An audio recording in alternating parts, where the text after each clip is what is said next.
দেখতে দেখতে ঈদটাও চলে যাচ্ছে আর ঈদের ছুটিও প্রায় শেষ। তো ঈদের তৃতীয় দিন কি করলাম, কিভাবে কাটালাম আর কি কি রান্না করলাম সেগুলোই থাকছে আজকের ব্লগে। তো হ্যালো এভরিওয়ান, আসসালামু আলাইকুম। আশা করছি সবাই ভালো আছেন, আমিও আলহামদুলিল্লাহ ভালো আছি। তো আজকে হচ্ছে ঈদের তৃতীয় দিন আর ঘুম থেকে উঠেই হচ্ছে আমি একটু বেলকুনিতে চলে গেলাম। আর বেলকুনিতে গিয়েই বাগান বিলাসগুলো দেখে আমার মনটা ভালো হয়ে গেল। তারপরে চলে গেলাম কিচেনে সকালে নাস্তা রেডি করার জন্য। তো গরুর মাংসটা আগে রান্না করা ছিল, আমি হচ্ছে আলু ভাজি করেছি আর রুটি বানিয়েছি। তো সকালের নাস্তা শেষ করে কিছুক্ষণ রেস্ট নিয়ে তারপরে হচ্ছে ফ্রিজ থেকে আমি এই মাছগুলো বের করে রেখেছিলাম। আর এই মাছগুলো আমার হাজব্যান্ড গতকাল এনেছিল, আর এমন টাইমে এনেছিল যে ওই টাইমে মাছগুলো কাটা পসিবল ছিল না। আর গতকাল যখন এই মাছগুলো এনেছিল একদম তাজা ছিল। তো এই মাছগুলো হচ্ছে নদীর মাছ। আমি হচ্ছে এখন কই মাছ ভাজছি, কই মাছ ভুনা করব। আর এই কই মাছটা সাইজে বেশ বড় আর খেতেও অনেক মজা ছিল। আর তার সাথে করছিলাম হচ্ছে মিষ্টি কুমড়া ভাজি। আর চিংড়ি মাছ দিয়ে মিষ্টি কুমড়া ভাজি আমার খেতে অনেক ভালো লাগে। আর ইলিশ মাছ দিয়েও মিষ্টি কুমড়া রান্না করলে খেতে অনেক মজা লাগে। তো এদিকে আমি হচ্ছে কই মাছ ভুনা করব, তার জন্য মশলাটা ভালোভাবে কষিয়ে নিচ্ছি। মশলা কষানো শেষ হয়ে গেলে এর মধ্যে আমি মাছ দিয়ে কিছুক্ষণের জন্য কষিয়ে নিব। তারপরে আমি এখানে পরিমাণ মতো পানি দিব, কারণ যেহেতু আমি কই মাছটা ভুনা করব।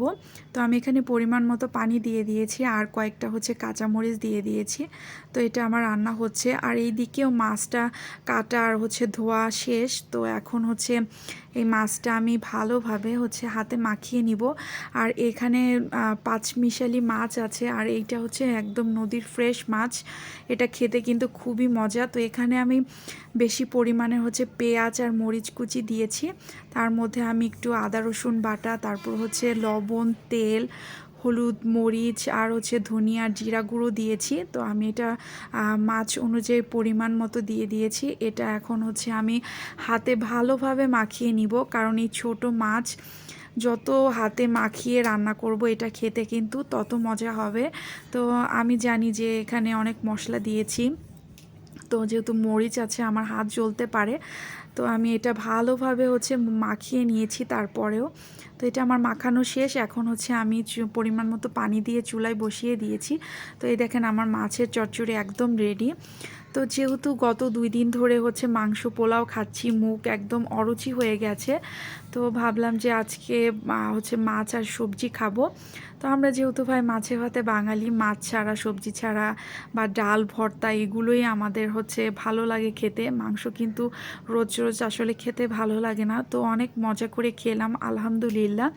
তো বিকালের দিকে আমি অবশ্যই একটু কাঁঠালের বিচি হচ্ছে ভাজছিলাম, কারণ কাঁঠাল বিচি ভাজা খেতে ভালোই লাগে। যেহেতু বৃষ্টি বৃষ্টি ছিল, বৃষ্টির মধ্যে একটু ভাজা খেতে ভালো লাগে। তো কোরবানির মাংস দিয়ে এইভাবে মুড়ি মাখিয়ে খেতে কিন্তু অনেক মজা লাগে। আমি বাসায় যখনই মাংস রান্না করি এভাবে মুড়ি মাখিয়ে খাই। তারপর একটু মিষ্টি খেলাম, যেহেতু আমি মিষ্টি তেমন একটা পছন্দ করি না, বলতে গেলে আমি মিষ্টি একদম খাই না। তারপরেও একটু খেলাম। আমি ঝাল মশলাদার খাবার অনেক পছন্দ করি।